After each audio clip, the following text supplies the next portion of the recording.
우리가 지금 읽고 있는 개역개정 성경에 나와 있는 오늘 본문의 제목은 종과 상전이라고 되어 있는데요. 여기서 말하는 종은 당시의 노예를 말하는 것입니다. 키드 브래들리라는 학자에 의하면 당시 로마 시대 당시에 노예가 약 35% 정도 살고 있었다고 이야기를 하는데요. 이것은 이 편지를 받고 있는 에베소 지방에서도 상당수의 노예가 있었다는 것을 말해주고 있습니다. 그런데 1세기 당시의 노예들은 우리가 흔히 생각하는 것처럼 18세기 혹은 19세기 당시의 노예들과는 매우 달랐습니다.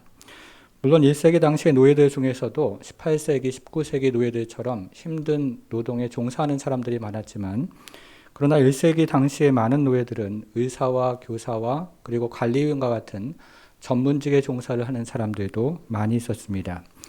그리고 우리가 빌레몬서에 등장하는 오네시모의 예에서 보는 것처럼 한 번 노예가 되면 영구적으로 노예 신분의 상태로 살아가는 것이 아니라 자유인이 될 수 있는 기회가 얼마든지 있었습니다. 그래서 테니 프랭크라는 학자에 의하면 주전 81년부터 48년 사이에 약 50만 명의 로마의 노예들이 자유인이 되었다라고 말을 합니다.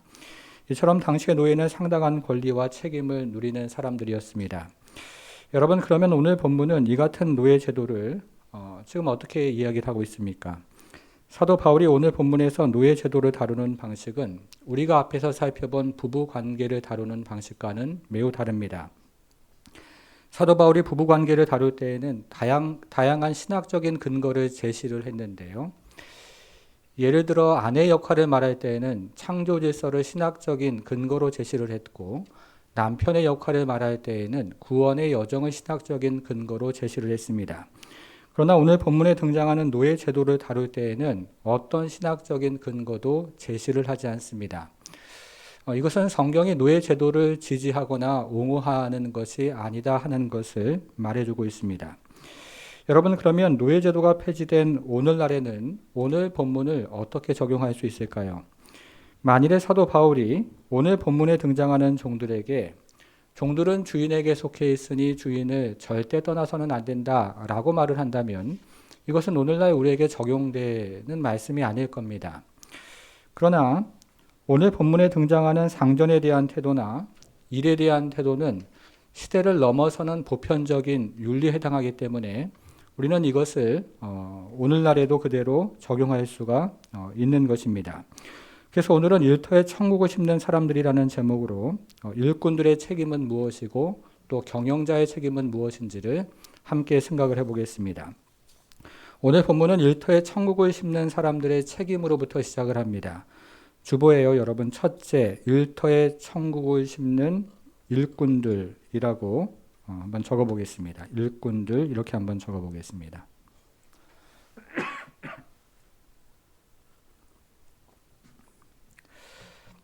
그러면 일터에 천국을 심는 일꾼들의 책임은 무엇일까요? 우리는 지금부터 일터에 천국을 심는 일꾼들의 책임을 세 가지로 생각을 해보겠습니다. 자, 첫 번째 책임은 6장 5절에 나오는데요. 6장 5절. 종들아 두려워하고 떨며 성실한 마음으로 육체의 상전에게 순종하기를, 이렇게 되어 있습니다. 우리는 지금까지 하나님의 새로운 질서를 따라 살아가는 아내와 남편의 관계, 그리고 자녀와 부모의 관계를 생각해 보았습니다. 그리고 오늘은 하나님의 질서를 따라 살아가는 종과 상전의 관계를 지금 생각하고 있습니다. 여러분, 그런데 하나님의 새로운 질서를 따라가는 사람들은 하나님이 세우신 권위에 대해서 공통적인 태도가 있는데요. 그 태도가 무엇인지 함께 잠시 생각을 해보겠습니다. 첫째는 5장 22절에 나오는데요. 여러분, 성경을 앞으로 넘겨서 5장 22절에서요. 복종하기, 이 말을 한번 찾아보겠습니다. 복종하기. 자, 두 번째는 6장 1절인데요. 이번에는 6장 1절로 가서 순종하라, 이 말도 한번 찾아보겠습니다. 순종하라, 이 말도 찾아보겠습니다. 자, 세 번째는 오늘 본문 6장 5절인데요. 6장 5절에서 순종하기, 이 말도 한번 찾아보겠습니다. 순종하기, 이 말도 찾아보겠습니다. 특별히 지난주 본문인 6장 1절에서 순종하라 하는 말과 오늘 본문 6장 5절에서 순종하기라는 말은 원문에서 동일한 말로 되어 있기 때문에 자녀가 부모에게 순종하듯이 일터에서 일꾼은 상사나 경영자에게 순종을 해야 된다. 이런 뜻을 가지고 있습니다. 여러분 주보의 태도 옆에다가요. 순종이라고 적어 보겠습니다. 일꾼들의 태도는 순종인 것입니다. 일꾼은 상사가 시키는 일을 처리해야 할 책임이 있다는 뜻입니다. 여러분 그런데 만일에 상사가 존경할 만한 사람이 아니라면 어떻게 해야 될까요? 그리고 상사의 지시가 불필요하다고 생각하거나 무의미하다고 생각이 되면 그때는 어떻게 해야 합니까? 그때도 답은 동일합니다. 순종해야 한다는 겁니다. 상사가 불법적인 일이나 비윤리적인 일, 그리고 그리스도의 명령에 반하는 일이 아니라면 우리에게 주어진 책임을 수행해야 된다는 뜻입니다. 이것이 천국을 짚는 일꾼들의 태도입니다. 자, 천국을 짚는 일꾼들의 두 번째 태도가 또 6장 5절에 나와 있는데요. 6장 5절 다시 한번 보겠습니다. 종들아 두려워하고 떨며 그 다음 뭐라고 되어 있습니까? 성실한 마음으로. 자, 여기에 등장하는 성실은 1차적으로는 상사나 경영자에 대한 자세를 말하지만 상사나 경영자에 대한 자세나 일에 대한 자세를 분리할 수 없기 때문에 오늘은 여기에 등장하는 성실을 일에 대한 자세로 한번 생각을 해보겠습니다. 여러분 그런데 여기에 등장하는 성실이라는 말의 영어 어원이 매우 흥미롭습니다. 성실은 영어로 sincerity라고 이야기를 하는데요. 이 말은 없음이라는 뜻의 시네라는 라틴말과 왁스라는 뜻의 세라라는 라틴말이 결합되어 있는 합성어입니다. 그래서 이 말을 영어로 직역을 하면 without wax, wax가 없음이라고 되어 있습니다. 여러분 그런데 성실이라는 말이 왜 wax가 없음이라는 말에서 유래를 한 것일까요? 당시 고대 사회에서 도자기를 만드는 사람들이 도자기를 굽다가 실수를 해서 도자기에 금이 가는 경우들이 있었습니다. 그런데 이처럼 도자기에 작은 금이 가면 도자기를 그냥 버리는 것이 너무 아까웠던 겁니다. 그렇다고 해서 금이 있는 도자기를 그대로 팔 수도 없었습니다. 그래서 도자기를 만드는 사람들 중에서 금이 간 표면에 왁스를 살짝 발라서 눈가림을 하면서 이 도자기를 파는 사람들이 있었습니다. 이런 연유로 해서 정직한 도공들은 자신이 만든 도자기의 품질을 보증하기 위해서 왁스를 바르지 않았음이라는 뜻의 시네세라라는 도장을 찍어서 도자기를 팔았습니다. 오늘날로 말을 하면 품질 보증이라는 표시를 도자기에 붙여서 팔았던 것입니다. 바로 여기에서 성실이라는 말이 나왔습니다. 여러분 주보의 자세 옆에다가요. 성실이라고 적어 보겠습니다. 일터에서 일꾼들의 자세는 성실인 겁니다. 여러분 그런데 성실하게 일하는 것은 또 무엇을 의미할까요? 오늘 본문은 성실하게 일하는 것이 무엇인지를 설명하기 위해서 성실하게 일하는 것과 반대되는 행동에 대해서 말을 합니다. 6절을 한번 보겠습니다. 6절. 자, 6절은 어떤 말로 시작을 합니까? 눈가림 이렇게 시작하죠. 여기에 등장하는 눈가림이라는 말이 헬라말로 굉장히 좀 어려운데요. 카트, 옵달, 모들리안 이렇게 말을 하는데요. 이 말은 당시 사람들이 사용한 말이 아니고 사도 바울이 만들어낸 말입니다. 이 말은 눈이라는 말과 섬김이라는 말이 합쳐진 말인데요. 이 말의 의미는 눈에 보이려고 섬긴다 이런 뜻입니다. 이것을 영어권에서는 아이 서비스라고 말을 하는데요. 마찬가지로 눈에 보이려고 섬긴다 이런 뜻입니다. 경영자나 상사가 볼 때는 열심히 일을 하는데 경영자나 상사가 보이지 않을 때는 일을 손에서 놓는 것입니다. 특별히 대한민국 남자들은 이것을 군대에서 배우는데요. 상관이 앞에 있을 때는 열심히 일을 하고 삽질을 합니다. 그러나 상관이 떠나가면 일을 하지 않고 또 삽을 손에서 내려놓습니다. 군대에서는 아예 그렇게 하라고 가르칩니다. 여러분 그러면 우리가 일터에서 한결같이 성실해야 되는 이유가 무엇이겠습니까? 자, 6절을 다시 한번 보시겠습니다. 눈가림만 하여 사람을 기쁘게 하는 자처럼 하지 말고 그 다음 뭐라고 되어 있어요? 그리스도의 종들처럼 이렇게 되어 있습니다. 우리가 일터에서 성실하게 일해야 되는 이유는 우리가 바로 그리스도의 종들이기 때문에 그렇습니다. 여러분 그러면 그리스도의 종은 무엇입니까? 에베소서 다음 성경이 빌립보서인데요. 자, 빌립보서로 한번 가셔서 1장 1절을 보겠습니다. 빌립보서 1장 1절. 자, 어떻게 시작을 합니까? 그리스도 예수의 종 바울과 디모데는 이렇게 시작을 하죠. 자, 그래서 그리스도의 종은 바울과 혹은 디모데와 같이 하나님의 일을 수행하는 사람들을 우리는 그리스도의 종이다 이렇게 이야기합니다. 그런데 성경은 사도 바울처럼 교회에서 하나님의 일을 수행하는 사람이나 여러분들처럼 일터에서 하나님의 일을 수행하는 사람들 모두를 그리스도의 종이라고 말을 합니다. 사도 바울처럼 복음의 현장에서 하나님의 일을 수행하는 사람들이나 여러분들처럼 일터에서 하나님의 일을 수행하는 모두를 그리스도의 종이라고 말을 하는 것입니다. 그러므로 우리의 남편들은 그리스도의 종으로 일터에서 일하시는 겁니다. 그리고 우리 아내들은 그리스도의 종으로 가정에서 또 일을 하는 겁니다. 그러므로 우리 모두가 그리스도의 종이라고 성경은 이야기를 하고 있는데요. 저는 여러분들께서 올 한 해, 아니 평생을 살아가시면서 이 말씀을 마음속에 간직하고 내가 지금 일하는 바로 이곳에서 하나님 나를 그리스도의 종으로 부르셨다는 사실을 기억하며 그렇게 일을 했으면 좋겠습니다. 여러분, 그러면 하나님께서 여러분들을 그리스도의 종으로 부르신 그 목적은 무엇입니까? 6절을 계속 좀 보겠습니다. 다시 에베소서 6장 6절로 와서요. 자, 6절 보니까요. 눈가림만 하여 사람을 기쁘게 하는 자처럼 하지 말고 그리스도의 종들처럼 마음으로, 자, 그 다음 뭐라고 되어 있어요? 하나님의 뜻을 행하고. 자, 우리를 그리스도의 종으로 부르신 이유는 일터에서 하나님의 뜻을 행하게 하려고 그리스도의 종으로 부르신 겁니다. 제가 서울에서 사역을 할 때 강남역에 있는 그 삼성 본사의 신우회를 한 2년 정도 섬긴 적이 있습니다. 제가 섬길 당시 삼성 신우회는 이 건물의 크기나 그곳에 드나드는 사람들의 규모에 비교해서는 굉장히 작은 모임이었습니다. 그래서 저는 격주로 금요일 날마다 그 신우회 점심시간을 이용해서 예배를 인도했고, 이 예배를 마치고 나면 지하에 있는 식당에 가서 함께 식사를 하면서 그분들하고 함께 교제를 했습니다. 여러분, 그런데 제가 그때 깨달은 것은 오늘날의 대부분의 직장들이 일터에서 가장 많은 시간을 보내면서도 일터에서 하나님의 뜻을 행한다고 생각을 잘하지 못한다는 사실이었습니다. 그저 일터에서 일하면서 어떤 분은 일만을 생각하시고요. 또 어떤 분은 일터에서 성과만을 생각하십니다. 그리고 또 어떤 분은 월급만을 생각하시고 또 어떤 분은 성과금만을 생각하는 겁니다. 성도 여러분, 그러나 오늘 본문이 우리에게 이야기하고 있는 것은 하나님께서 우리를 일터의 그리스도의 종으로 부르셨다는 사실입니다. 그리고 우리를 하나님의 뜻을 행하는 일터의 종으로 부르셨다는 사실입니다. 올 한 해 우리가 일터에서 또 가정에서 일을 하며 살아갈 때요, 하나님께서 나를 이곳에 그리스도의 종으로 부르셨다는 사실을 마음속에 새기고 하나님의 뜻을 행하는 그런 하나님의 종으로 살아가는 한 해가 되기를 주님의 이름으로 축복합니다.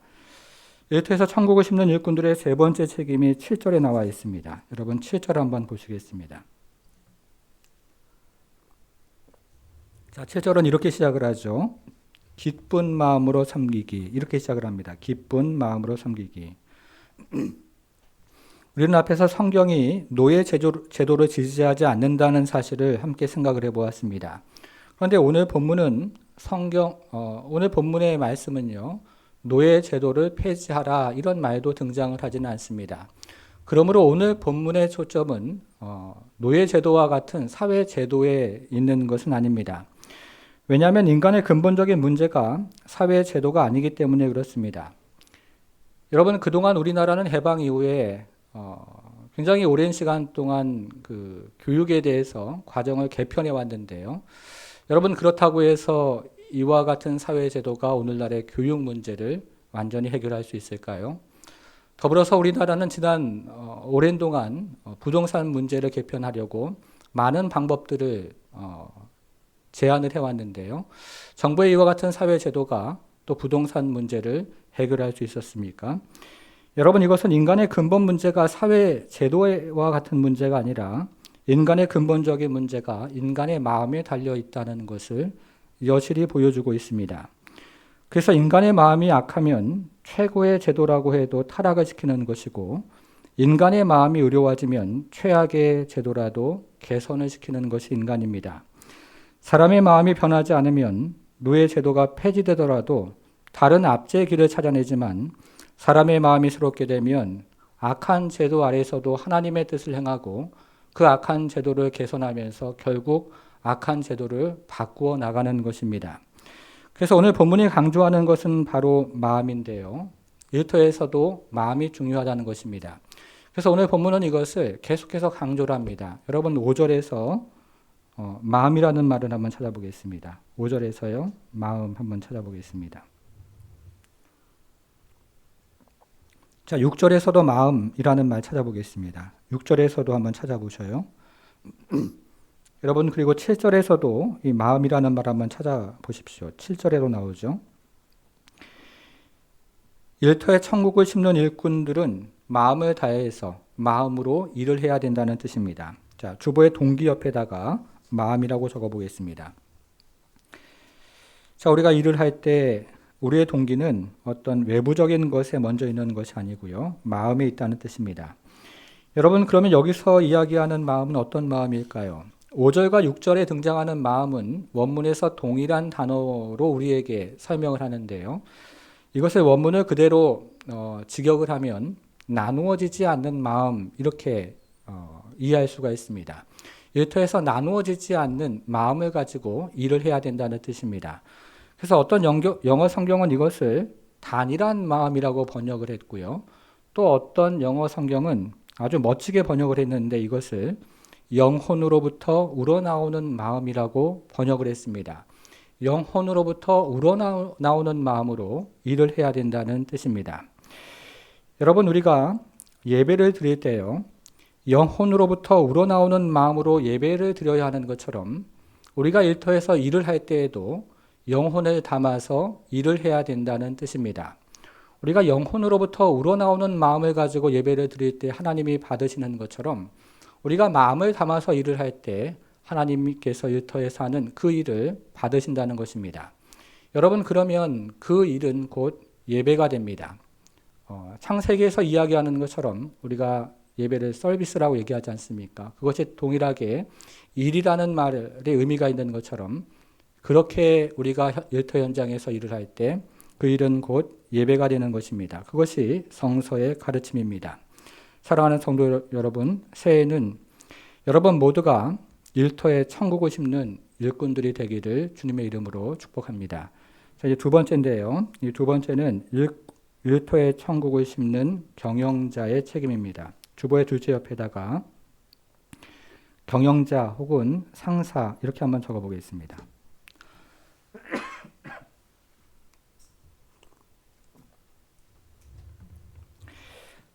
자, 오늘 본문은 이것을 세 가지로 또 동일하게 이야기를 하는데요. 이것도 한 가지씩 생각을 해보겠습니다. 일터에 천국을 심는 경영자의 첫 번째 책임, 9절을 한번 여러분 보시겠습니다. 9절. 상전들아 너희도 그들에게 그 다음 뭐라고 되어 있습니까? 이와 같이 하고. 여기서 이와 같이라는 말이 중요한데요. 여기서 말하는 이와 같이라는 말은 종업원이 고용자를 대하는 것 같이 고용자도 종업원들을 대해 주어야 합니다. 이런 뜻입니다. 자, 주보의 첫째 옆에다가요. 황금률의 적용이라고 적어보겠습니다. 대접을 받고 싶은 대로 대접을 해 주어야 한다는 뜻입니다. 여러분 그런데 오늘 본문은요. 이와 같이라는 말을 굉장히 구체적으로 여러 차례 걸쳐서 한 가지 단어로 설명을 하는데요. 먼저 5절을 한번 보겠습니다. 5절. 종들아 두려워 떨며 성실한 마음으로 육체의 상전에게 순종하기를. 자, 그 다음 줄을 한번 쳐보시겠습니다. 그리스도께 하듯 하라. 이렇게 이야기를 합니다. 자, 이것이 6절과 7절에도 반복이 되는데요. 여러분 6절에서는요. 그리스도의 종들처럼 여기 표시를 한번 해보겠습니다. 그리스도의 종들처럼. 자, 7절도 한번 보겠습니다. 기쁜 마음으로 섬기기를. 자, 그 다음 뭐라고 되어 있습니까? 죽게 하듯 하고. 여기 표시를 한번 해보겠습니다. 죽게 하듯 하고. 사람들에게 하듯 하지 말라. 이것은 일꾼들의 관점이 성령 안에서 대단히 새로워지고 대단히 그 관점이 넓어지는 것을 말하는데요. 사람의 관점에서 생각을 하는 것이 아니라 그리스도 중심의 관점에서 그 관점이 굉장히 달라지는 것을 의미하는 것입니다. 마찬가지로 경영자들의 관점도 대단히 달라지고 넓어져야 하는데 눈에 보이는 사람의 관점으로 생각하는 것이 아니라 눈에 보이지 않는 그리스도 중심의 관점으로 시야가 확장돼야 한다는 뜻입니다. 그래서 고용자들도 주님을 대하듯이, 주께 하듯이, 그리스도께 하듯이 종업원을 대해야 한다는 뜻입니다. 1912년에 역사 속으로 사라졌던 타이타닉 승객 중에서요, 이 미국 뉴욕 맨하탄의 메이시스 백화점을 소유했던 스트라우스라는 이름을 가진 부부가 있었습니다. 이 부부는 결혼 41주년을 기념을 해서 유럽 여행을 마치고 미국으로 돌아오는 중에 이와 같은 참변을 당했습니다. 그런데 당시 타이타닉호가 침몰을 할 때 1등석에 있던 사람들은 구명정에 탈 수 있는 그런 자격이 있었는데요. 이 스트라우스는 부인만 태우고 다른 여인과 아이에게 자신의 자리를 구명정에 탈 수 있는 자리를 양보를 했습니다. 그러자 스트라우스 부인도 구명정에서 내리고 자신의 하녀에게 자신의 모토코피를 입히면서 마치 딸인 것처럼 그렇게 꾸며서 이 자신의 하녀를 구명정에 또 태웠습니다. 결국 이 스트라우스 부부는 타이타닉호에서 생을 마감을 했습니다. 여러분, 메이시스 백화점은 오늘날에도 미국의 대형 유명 백화점인데요. 그와 같은 부호가 자신의 목숨을 희생해서 자신의 집에서 일을 하는 하녀를 살렸던 것입니다. 이것이 바로 고용자들이 가져야 하는 마음인 것입니다. 그러므로 고용자들은 자신만 살기 위해서 종업원을 하루아침에 고하거나 몰아내서는 안 되는 것입니다.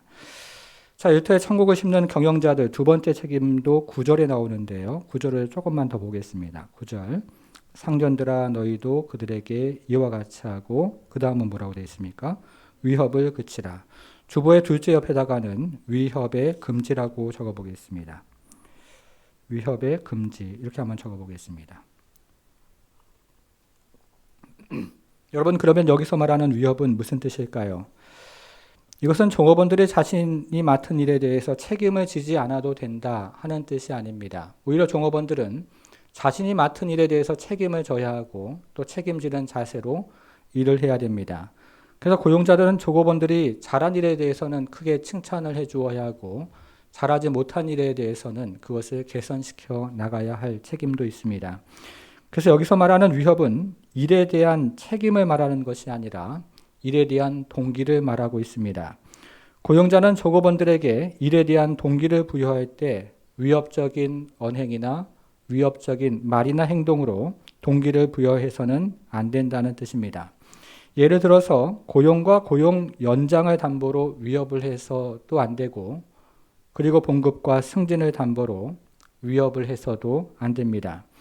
오히려 고용자는 종업원들에게 일에 대한 동기를 부여할 때 긍정적인 말과 또 자세로 동기를 부여해야 합니다. 자, 일터에서 천국을 심는 경영자들 세 번째 책임 9절에 계속됩니다. 9절 마지막에서요. 사람을 외모로 취하는 일이 없는 줄 너희가 알미라. 여기를 한번 보시겠습니다. 사람을 외모로 취하지 않는 것입니다. 자, 주보의 셋째 옆에다가는요. 차별 금지, 차별의 금지라고 한번 적어보겠습니다.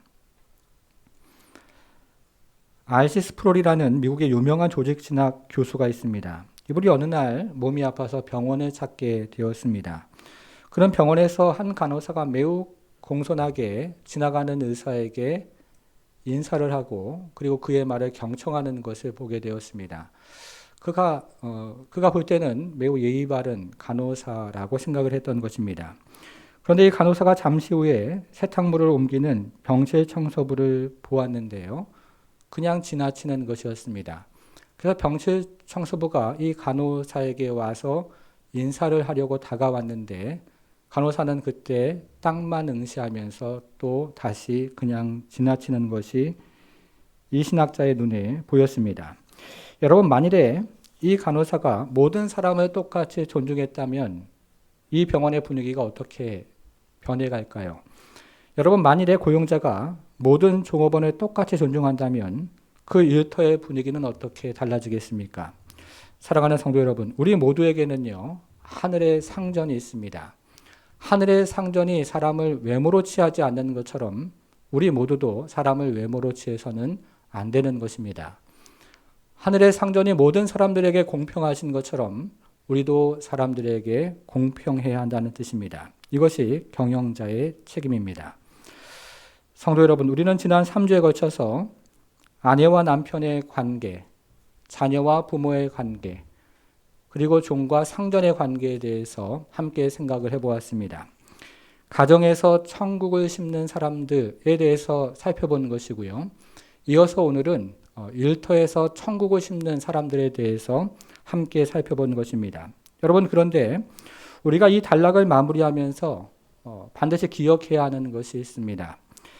그것은 세상 사람들이 우리가 주일에 교회에서 예배를 드리는 것을 보거나 우리가 주중에 교회에서 성경 공부를 하는 것을 보는 것이 아니라는 사실입니다.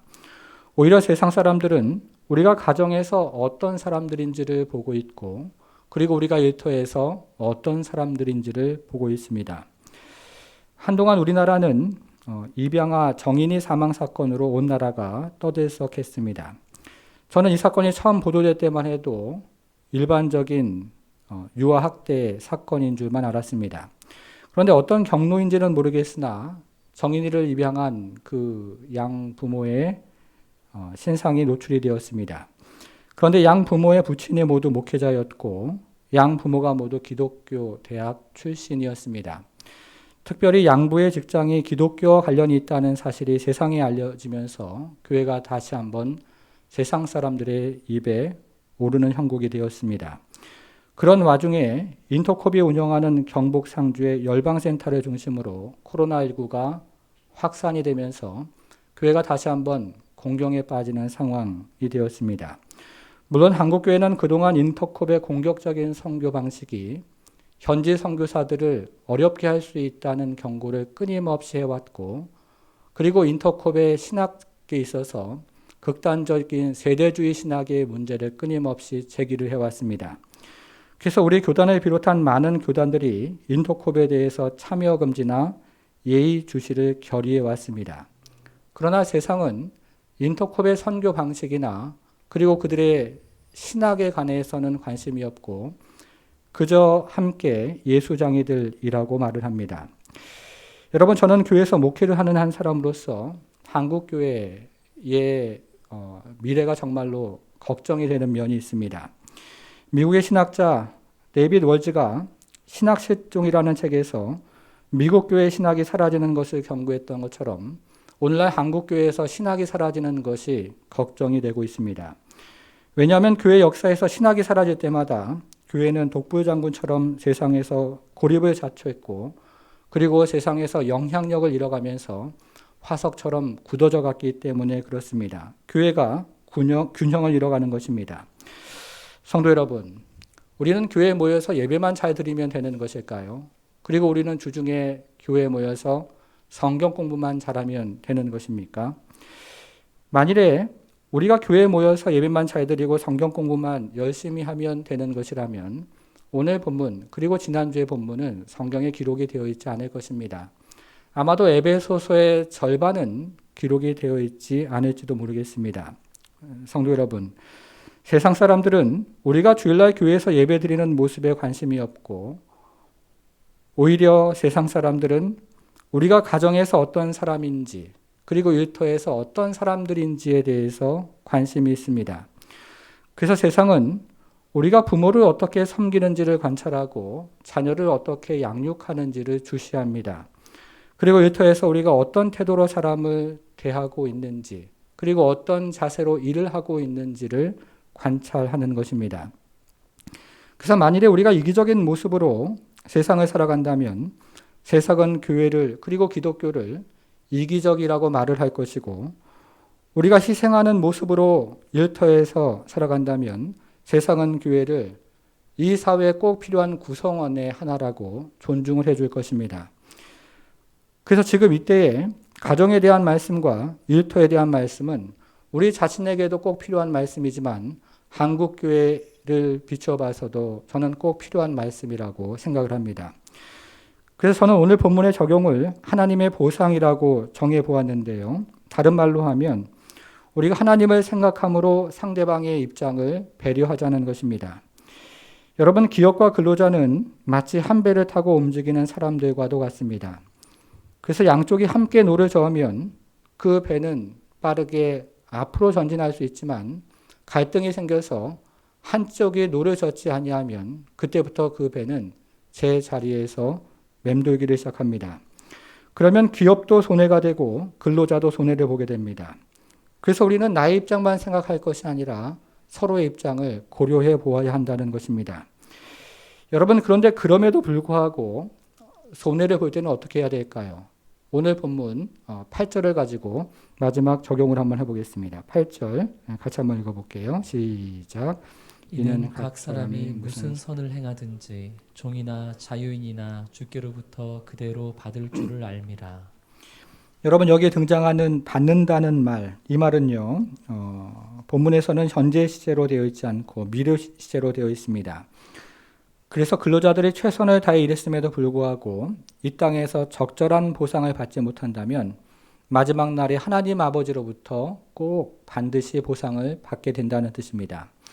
이것은 고용인들도 마찬가지입니다. 고용인들이 최선을 다해서 회사를 위해서 일을 하고 종업원들을 대우했음에도 불구하고 이 땅에서 제대로 된 인정을 받지 못한다면 마지막 날에라도 하나님 아버지로부터 그가 한 그대로 보상을 받을 수 있다는 뜻입니다.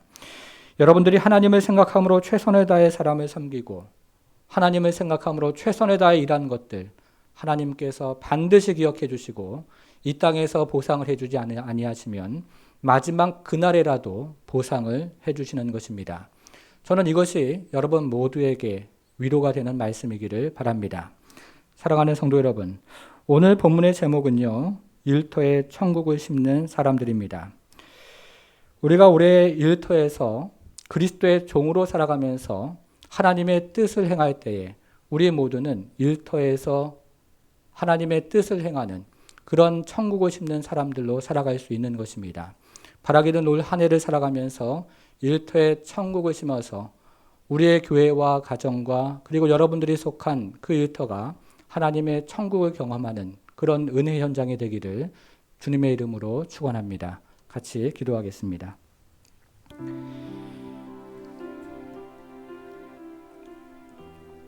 사랑하는 여러분, 우리는 부름받은 하나님의 백성인 동시에 보냄받은 그리스도의 제자입니다. 이것은 교회에서 부름받은 하나님의 백성이므로 함께 예배해야 된다는 뜻이고 동시에 우리는 보냄받은 그리스도의 제자로 가정에서 또 일터에서 세상에서 천국을 이루어 나가는 그런 그리스도의 제자로 살아가야 한다는 뜻입니다.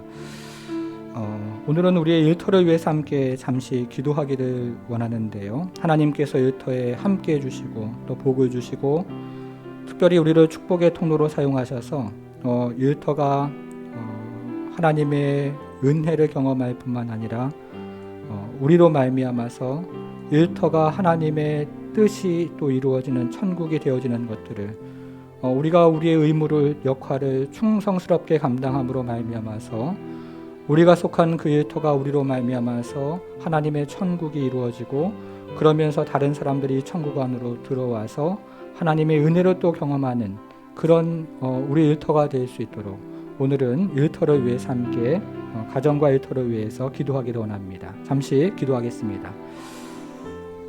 하나님 아버지 우리에게 또 귀한 일의 현장을 허락해 주신 것 감사합니다. 작년과 올해 코로나19로 우리 일터가 참 많이 어려움을 경험하고 있고 주님, 우리에게 주신 이 일들을 하나님 아버지 하는 것이 얼마나 우리에게 복되고 귀한 것인지를 다시 한번 기억하게 됩니다. 하나님 아버지, 우리가 이를 통해서 소득을 가지고 하나님 아버지 땅을 살아가지만 그러나 우리에게 일터를 주신 것은 단지 소득을 얻기 위함이 아니요 하나님 그곳을 천국으로 만들어가는 하나님의 또 하나님 부르심과 또 은혜가 있는 것들을 기억하며 기도합니다. 우리 사랑하는 하나님 아버지 또 성도들의 일터를 주님께서 축복하시고 하나님 아버지 그곳에 참으로 주님의 선한 뜻과 은혜가 함께하는 것들을 경험하게 하시고 하나님 아버지 그래서 참으로 우리가 그리스도의 종들로 하나님의 뜻을 행하는 사람들로 살아갈 수 있도록 우리 하나님 함께 해주시기를 기도합니다. 주님께서 하나님 아버지 우리 사랑하는 성도들이 일터에서 어려움 당하는 일 없도록 하나님 보호해 주시고, 하나님 아버지 그곳에서 참으로 주님의 뜻이 이루어지고, 그리고 하나님 아버지 생명 있는 생명사계 가운데 하나님 아버지 서는 것들을 경험케 하셔서 부름받은 하나님의 백성인 동시에 보냄받은 그리스도의 제자로 이 땅을 살아가게 부족함이 없도록 우리 하나님께서 함께해 주옵소서. 하나님 아버지, 그래서 우리의 하나님 가정과 일터에 천국을 심는 사람들이 될 수 있도록 주여 도와주시고, 특별히 하나님 아버지 오늘 주시는 말씀처럼 일터가 하나님 아버지 천국이 되어서 우리가 함께 하나님을 섬기는 하나님 동역자들로 세워질 수 있도록 하나님 은혜를 베풀어 주시기를 기도하오니, 우리 하나님 함께해 주셔서 우리 사랑하는 성도들이 올 한 해 하나님 일터에서 일할 때에 하나님께서 주시는 또 복을 경험하는 시간들이 있도록 하나님 도와주옵소서. 축복의 통로로 사용되어질 수 있도록. 하나님 아버지, 우리를 부름받은 하나님의 백성인 동시에 보냄받은 그리스도의 제자로 우리를 불러주셨는데, 하나님 아버지 우리가 그리스도의 종인 것들을 또 순간순간 기억하고 일터에서 하나님의 뜻을 행하는 그런 하나님 아버지 은혜로운 한 해가 될 수 있도록 우리 하나님 함께해 주옵소서. 우리 성도들이 속한 모든 일터를 하나님 아버지 축복해 주시고, 그 일터가 하나님의 복으로 가득 채워지는 역사가 있도록 우리 하나님 함께해 주시며, 우리 성도들을 축복의 통로로 올 한 해 특별히 사용해 주셔서 하나님 아버지 우리 성도들로 말미암아 일터가 복되고 하나님의 뜻이 이루어지는 아름답고 복된 일터들이 모두가 될 수 있도록 우리 하나님 축복해 주옵소서. 감사드리며 예수님의 이름으로 기도하옵나이다. 아멘.